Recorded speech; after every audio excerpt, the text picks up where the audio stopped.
आकाशवाणी गोरखपुर से प्रादेशिक समाचार।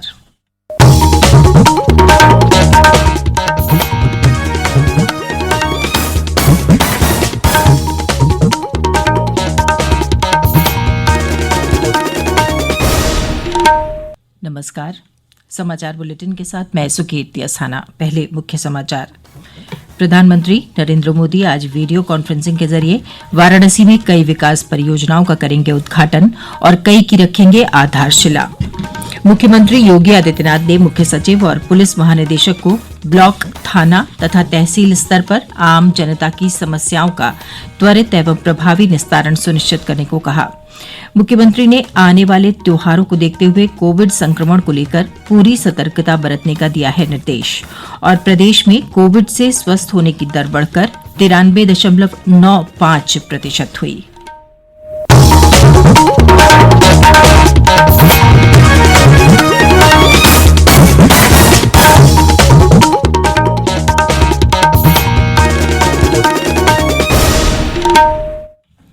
और अब समाचार विस्तार से।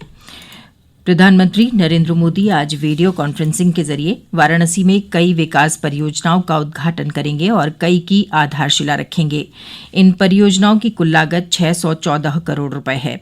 प्रधानमंत्री इस अवसर पर इन परियोजनाओं के लाभार्थियों के साथ बातचीत भी करेंगे। मुख्यमंत्री योगी आदित्यनाथ भी इस मौके पर उपस्थित रहेंगे। इन परियोजनाओं में Sarnath light and sound show, Ramnagar में लाल बहादुर शास्त्री अस्पताल का उन्नयन, सीवेज से संबंधित कार्य, गौ संरक्षण और संवर्धन से संबंधित बुनियादी सुविधाएं और बहुउद्देशीय बीज भंडार केंद्र शामिल है। प्रधानमंत्री दशाश्वमेध घाट और खिड़किया घाट, काशी के कुछ क्षेत्रों में पार्किंग सुविधाएं और बेनिया बाग का पुनर्विकास की परियोजनाओं की आधारशिला रखेंगे। इसके अलावा श्री मोदी गिरिजा देवी सांस्कृतिक संकुल में बहुउद्देशीय सभागार के उन्नयन कार्य का भी शिलान्यास करेंगे। एक रिपोर्ट हमारे संवाददाता की। वाराणसी के मंडलायुक्त दीपक अग्रवाल ने बताया कि इस कार्यक्रम में वीडियो कॉन्फ्रेंसिंग के जरिए लगभग 1,500 लोग हिस्सा लेंगे। प्रधानमंत्री के कार्यक्रम के सजीव प्रसारण के लिए 6 स्थानों पर बड़ी एलईडी स्क्रीन लगाई गई है। इसके साथ ही 5 मोबाइल एलईडी वैन भी सक्रिय रहेंगी। प्रधानमंत्री नरेंद्र मोदी जिन 16 परियोजनाओं का लोकार्पण करेंगे, उनमें सारनाथ में लाइट एंड साउंड शो भी शामिल है, जो देश विदेश से आने वाले पर्यटकों के लिए एक बड़ा आकर्षण साबित होगा। लोकार्पण के साथ ही आज शाम 7:15 बजे यहां पहला लाइट एंड साउंड शो पेश किया जाएगा। इसके साथ ही प्रधानमंत्री दशाश्वमेध घाट और खिड़किया घाट के पुनर्विकास, काशी के कुछ क्षेत्रों में पार्किंग सुविधाएं और बेनिया बाग के पुनर्विकास की परियोजनाओं की भी आधारशिला रखेंगे। इसके अलावा प्रधानमंत्री गिरिजा देवी सांस्कृतिक संकुल में बहुउद्देशीय सभागार के उन्नयन कार्य का भी शिलान्यास करेंगे। सुशील चंद्र तिवारी, आकाशवाणी समाचार, लखनऊ। मुख्यमंत्री योगी आदित्यनाथ ने मुख्य सचिव तथा पुलिस महानिदेशक को ब्लॉक, थाना तथा तहसील स्तर पर आम आदमी की समस्याओं का त्वरित एवं प्रभावी निस्तारण सुनिश्चित करने को कहा है। मुख्यमंत्री ने कल लखनऊ में आयोजित बैठक में कहा कि ब्लॉक, थाना तथा तहसील स्तर के कार्यालयों में सभी अधिकारी एवं कर्मचारी समय से उपस्थित हों और आम आदमी की समस्याओं के निस्तारण की मॉनिटरिंग भी की जाए। उन्होंने कहा कि इन सभी कार्यालयों में ऑनलाइन प्रार्थना पत्र देने की व्यवस्था की जाए। साथ ही लोगों की समस्याओं के समाधान से संबंधित अधिकारियों और कर्मचारियों की जवाबदेही तय की जाए।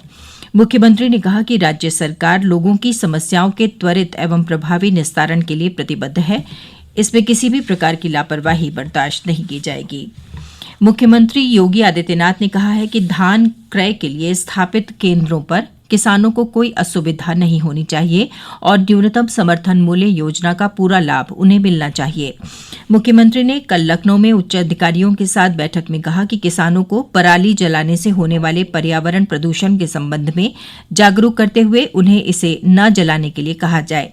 किसानों को यह भी बताया जाए कि खेतों में पराली जलाने से भूमि की उर्वरा शक्ति कम हो जाती है। प्रदेश सरकार किसानों के साथ मिलकर पराली न जलाने के लिए विभिन्न जागरूकता कार्यक्रम चला रही है। अपर मुख्य सचिव कृषि देवेश चतुर्वेदी ने बताया कि कृषि विश्वविद्यालयों के माध्यम से पराली प्रबंधन के संबंध में किसानों को जानकारी दी जा रही है। उन्होंने आकाशवाणी से विशेष बातचीत में कहा कि गत वर्ष पीलीभीत में मनरेगा के कन्वर्जन से गड्ढा बनाकर फसल अवशेष को खाद बनाने के लिए किए गए सफल प्रयोग को पूरे प्रदेश में लागू किया जा रहा है। पिछले वर्ष जो पीलीभीत में हम लोग ने एक नया अनुभव जिला प्रशासन के माध्यम से हुआ था, जिसमें मनरेगा जो योजना है उसके माध्यम से जो हमारे लघु सीमांत कृषक हैं और जो गांव सभा की सार्वजनिक संपत्ति है, उस पे हम लोगों ने मनरेगा का लेबर यूज करके खाद के गड्ढे खुदवाए थे और एक IARI पूसा ने एक डिकम्पोजर डेवलप किया जो हम लोग फ्री ऑफ कॉस्ट बटवा रहे हैं। तो पिछले साल 17,000 हम लोग डिकम्पोजर बटवाए थे। इससे उपयोग करके वो सारी पराली का खाद में परिवर्तित हो गया था। वही डिकम्पोजर हम लोग अगर खेतों पे भी किसान भाई लगा रहे हैं तो उसको स्प्रे कर देते हैं कल्चर बना के, उससे जो है वो पराली खाद में परिवर्तित हो जाती है। इस साल लगभग 2.5 लाख करीब हम लोगों ने इस तरह के डिकम्पोजर मंगवाए और फ्री ऑफ कॉस्ट जनपदों में बांटे हैं जहाँ धान ज्यादा हो रहा है और किसानों को हम लोग ट्रेन कर रहे हैं अपने एक्सटेंशन मशीनरी के माध्यम से और इसका अधिक से अधिक उपयोग करके इसको खाद में परिवर्तित करने की कार्रवाई की जा रही है और ये मनरेगा के कन्वर्जेंस का भी कार्रवाई कई जगह जिलाधिकारियों के माध्यम से आरंभ हो गया है। ये समाचार आप आकाशवाणी गोरखपुर से सुन रहे हैं। मुख्यमंत्री योगी आदित्यनाथ ने आने वाले त्योहारों को देखते हुए कोविड संक्रमण को लेकर पूरी सतर्कता बरतने का निर्देश दिया है। योगी आदित्यनाथ ने कल लखनऊ में कोविड संक्रमण और अनलॉक के बाद की स्थितियों की समीक्षा के लिए एक उच्च स्तरीय बैठक की। मुख्यमंत्री ने किसानों को पराली जलाने से होने वाले प्रदूषण के बारे में जागरूक किए जाने का भी निर्देश दिया। हमारे संवाददाता की एक रिपोर्ट। मुख्यमंत्री योगी आदित्यनाथ ने इस बात पर जोर दिया है कि विभिन्न स्थानों पर लगाए गए पब्लिक एड्रेस सिस्टम और अन्य माध्यमों के द्वारा लोगों को कोरोना के बारे में जागरूक किया जाए, क्योंकि इस समय कोविड-19 संक्रमण से बचने के लिए यह बहुत आवश्यक है। उन्होंने कहा कि कोविड-19 को रोकने के लिए लागू किए गए सभी प्रोटोकॉल का पूरी तरह से पालन किया जाए और यह सुनिश्चित किया जाए कि लोग मास्क या फेस कवर का प्रयोग करें और हर कीमत पर सामाजिक दूरी बनाए रखें। मुख्यमंत्री ने मेरठ जनपद में विशेष सतर्कता बरतने के निर्देश दिए और कहा कि ऐसे जनपदों में जहां प्रतिदिन 50 से 100 कोविड-19 के मामले मिल रहे हैं, वहां विशेष ध्यान देने की जरूरत है। मुख्यमंत्री ने बढ़ते प्रदूषण को देखते हुए पटाखा इकाइयों को आबादी क्षेत्रों से दूर रखने के भी निर्देश दिए। MS यादव, आकाशवाणी समाचार, लखनऊ। प्रदेश में कोरोना संक्रमण की रिकवरी दर बढ़कर 93.95% हो गई है, जबकि पॉजिटिविटी दर 1.3% है। मुख्यमंत्री योगी आदित्यनाथ ने कहा है कि कोविड-19 से बचाव के लिए निर्धारित प्रोटोकॉल का पूरी तरह से पालन सुनिश्चित किया जाए। लोग मास्क का प्रयोग अनिवार्य रूप से करें। इसके लिए जागरूकता अभियान चलाया जाए। साथ ही सोशल डिस्टेंसिंग का हर हाल में पालन होना चाहिए। मुख्यमंत्री कल लखनऊ में एक उच्च स्तरीय बैठक में अनलॉक व्यवस्था की समीक्षा कर रहे थे। उन्होंने कहा कि पब्लिक एड्रेस सिस्टम पूरी सक्रियता के साथ संचालित किए जाएं, साफ सफाई एवं सैनिटाइजेशन का कार्य निरंतर जारी रखा जाए और सभी अस्पतालों और चिकित्सा संस्थानों में फायर सेफ्टी का NOC अनिवार्य किया जाए। देश में कोविड से स्वस्थ होने की दर 92.49% हो गई है। पिछले 36 घंटों के दौरान 49,000 से अधिक कोविड मरीज स्वस्थ हुए हैं। स्वस्थ लोगों की संख्या 78,68,000 से अधिक हो गई है। राज्यपाल आनंदीबेन पटेल ने हरिजन सेवक संघ द्वारा आचार्य विनोबा भावे की 125वीं जयंती के उपलक्ष्य में आयोजित वेबिनार गांधी इन न्यू एरा विनोबा जी को कल राजभवन से संबोधित करते हुए कहा कि आचार्य विनोबा भावे जी के व्यक्तित्व एवं कृतित्व से बहुत कुछ सीखा जा सकता है। उनकी पूरी जीवन यात्रा समाज के उत्थान के लिए थी। आचार्य विनोबा जी द्वारा बताई गई बातें लोगों को सही और सफल मार्ग पर ले जाने में सहायक हैं।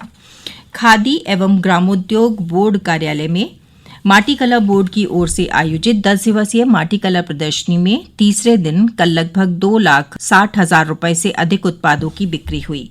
प्रदर्शनी में 14 जिलों के माटी कला शिल्पकारों ने अपने उत्पादों का प्रदर्शन किया है। इसमें मिट्टी की लक्ष्मी गणेश की प्रतिमाएं, गोरखपुर का टेराकोटा तथा मिर्जापुर की ब्लैक पॉटरी लोगों में आकर्षण का प्रमुख केंद्र बने हुए हैं।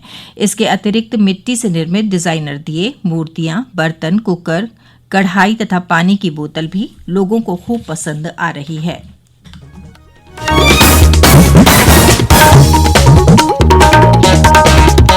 और अंत में मुख्य समाचार एक बार फिर। प्रधानमंत्री नरेंद्र मोदी आज वीडियो कॉन्फ्रेंसिंग के जरिए वाराणसी में कई विकास परियोजनाओं का करेंगे उद्घाटन और कई की रखेंगे आधारशिला। मुख्यमंत्री योगी आदित्यनाथ ने मुख्य सचिव और पुलिस महानिदेशक को ब्लॉक थाना तथा तहसील स्तर पर आम जनता की समस्याओं का त्वरित एवं प्रभावी निस्तारण सुनिश्चित करने को कहा। मुख्यमंत्री ने आने वाले त्योहारों को देखते हुए कोविड संक्रमण को लेकर पूरी सतर्कता बरतने का दिया है निर्देश। और प्रदेश में कोविड से स्वस्थ होने की दर बढ़कर 93.95% हुई। इसके साथ ही ये समाचार बुलेटिन समाप्त हुआ। नमस्कार।